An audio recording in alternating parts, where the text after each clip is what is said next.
William Walker Atkinson's The New Psychology, its message, principles, and practice. Chapter 6 was the superconscious. This is Chapter 7, Impressions.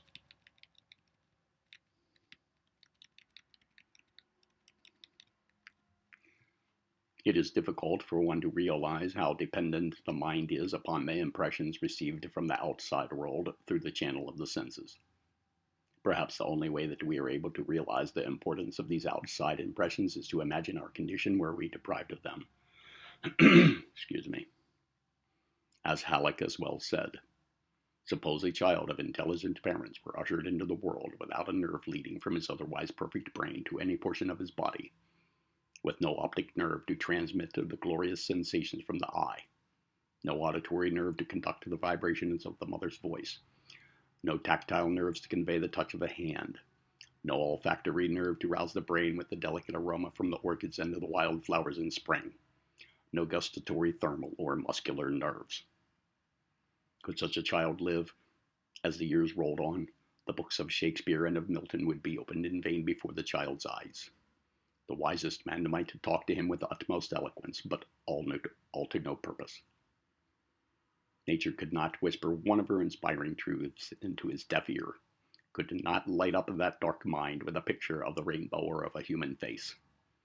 No matter how perfect might be the child's brain and his inherited capacity for mental activities, his faculties would remain, for this life, shrouded in Egyptian darkness. Perception could give memory nothing to retain, and thought could not weave her matchless fabrics without materials. Carpenter says, if it were possible for a human being to come into the world with a brain perfectly prepared to be the instrument of psychical operations, but with all the inlets to sensations closed, we have every reason to believe that the mind would remain dormant like a seed buried in the earth. Stewart says that the powers of the understanding would forever continue dormant were it not for the action of things external on the bodily frame, is a proposition now universally admitted by philosophers. Helmholtz says, apprehension by the senses supplies directly or indirectly the material of all human knowledge, or at least the stimulus necessary to develop every inborn faculty of the mind. Virchow says, even the highest ideas are slowly and gradually developed from the accumulation of sense experiences, and their truth is only guaranteed by the possibility of finding concrete examples for them in real existence. Carpenter again says, the activity of the mind is just as much the result of its consciousness of external impressions, by which its faculties are called into play, as the life of the body is dependent upon the appropriation of nutrient materials and the constant influence of external forces. Maudsley says, as we perceive more accurately, so we remember more correctly, judge more soundly, and imagine more truly.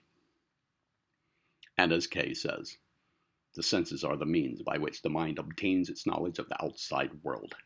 Shut out from all direct communication with the outside world, it knows and can know nothing of what exists or is passing there, except what comes to it through the senses.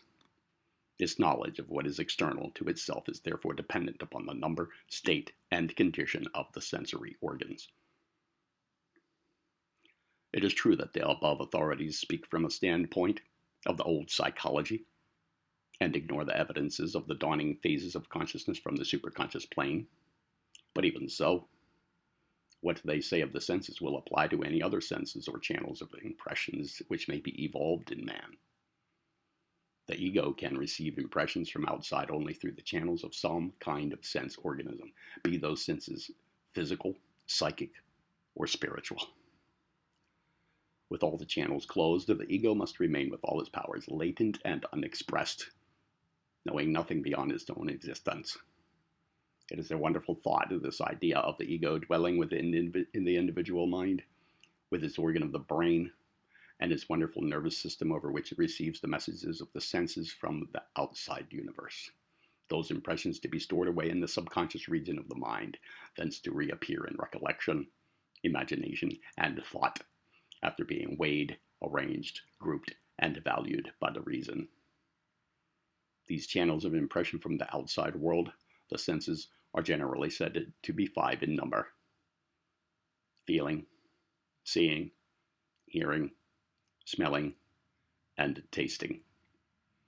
Some authorities substitute the sense of touch for that of feeling, and add to the list the various feelings of the muscular system, such as the perception of weight, etc., the feelings of thirst, hunger, etc., and the various feelings of the internal organs. But this is a distinction without a difference for these things, and the touch are but forms of feeling. So far as the internal feelings are concerned, we are not called upon to notice them in this connection, where our inquiry is regarding the impressions from the outer world to be received by the ego. As Bernstein says, the characteristic difference between these common sensations and the sensations of the senses is that by the latter we gain knowledge of the occurrences and objects which belong to the external world, and that we refer the sensations which they produce to external objects, whilst by the former we only feel conditions of our own body.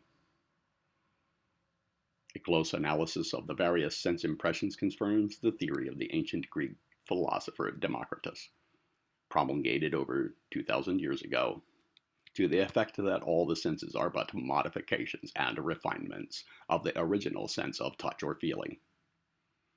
Feeling was the first sense to appear in the scale of evolution, and the others have evolved from it. To understand this, we must realize that all impressions made upon the organs of sense arise from the motion of material particles from outside, coming in contact with sensitive portions of the physical organism of the individual, and setting up nerve activities which affect the brain. As Morel says, the only way the external world affects the nervous system is by means of motion. Light is motion. Sound is motion. Heat is motion. Touch is motion. Taste and smell are motion. The world is known to sense simply by virtue of and in relation to the motions of its particles. These motions are appreciated and continued by the nervous system, and by it are brought at length to the mind's perception. The last material action we can trace in every process of sensation previous to its entering the abode of consciousness is motion. And as Kay says, whatever acts upon an organ of sense does so in the form of motion. Nothing can act upon the senses or be taken up by them unless it present itself to them in the form of motion. And these various forms of motion of the particles of matter, the vibrations of these particles, are recognized by the sensitive feeling of the organs of the eye, the ear, the nostrils, the tongue, and the skin. It is all feeling. From touch to seeing. You look at this page, seeing the white paper and the little black letters of the print. You imagine that in some mysterious way there is some connection between the paper and ink and your sight.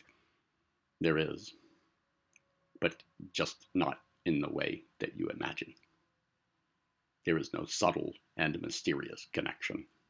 What happens is this. The light striking the page is reflected to the eye and produces a corresponding image on the retina of the eye. All this is physical and has nothing to do with the mind, for the lens of a camera will catch the image just as does the retina of the eye. But here is where the mental process occurs. This image upon the retina is caused by waves of light vibrations, which, impinging upon the delicate and sensitive nerves of the eye, are felt there and by the brain. The seeing is really feeling of a very delicate kind, feeling the light wave vibrations in the same way the ear catches the sound vibrations and the tympanum is caused to vibrate in unison, just as does the diaphragm of a phonograph, and the nerves of the ear feel these delicate vibrations. Smelling is but the feeling by the nerves of the mucous membrane of the nostrils, of the tiny particles of gaseous matter arising from the cause of the odor. Taste is but a fine sense of feeling the vibratory and chemical action of the particles of food, etc. By the taste nerves of the mouth and tongue, aided by the other nerves of feeling of that region. And more than this, the translation of the feeling into the knowing is not complete until the impression is transmitted over the nervous system to the brain, where the feeling is actually experienced and is translated into knowing by the mystery of the presence of the ego. Cuts at the nerves, and no sensation is felt when the light waves, or the sound waves, or other waves producing sensation beat upon the organs. At the last, the feeling that we call seeing, touching, smelling, tasting, and hearing is completed, even physically, only when the brain receives the impressions and feels them. What occurs then is beyond the knowledge of man.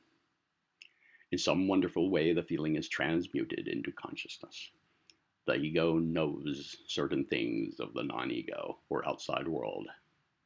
How the ego accomplishes this is a mystery wrapped up in the greater mystery of the ego itself.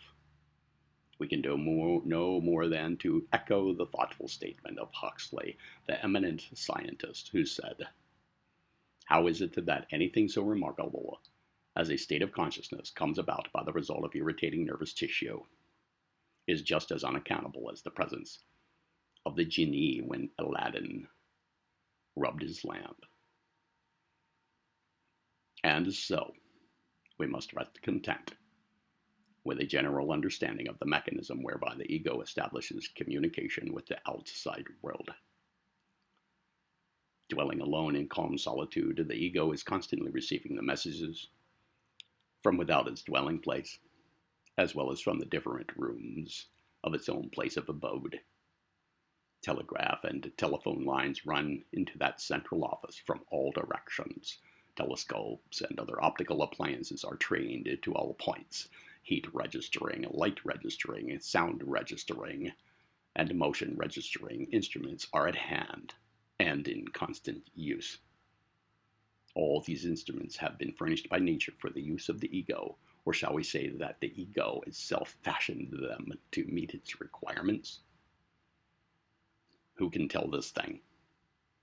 At any rate, the fact remains that the wonderful instruments that the intellect and ingenuity of man have been able to fashion after centuries of experiment are but extensions or limitations of these instruments of nature: the lens of the eye, the tympanum of the ear, the telegraphic wires of the nerves, the analytical nerves of the taste and smell, the heat registering nerves of the skin, and all the rest.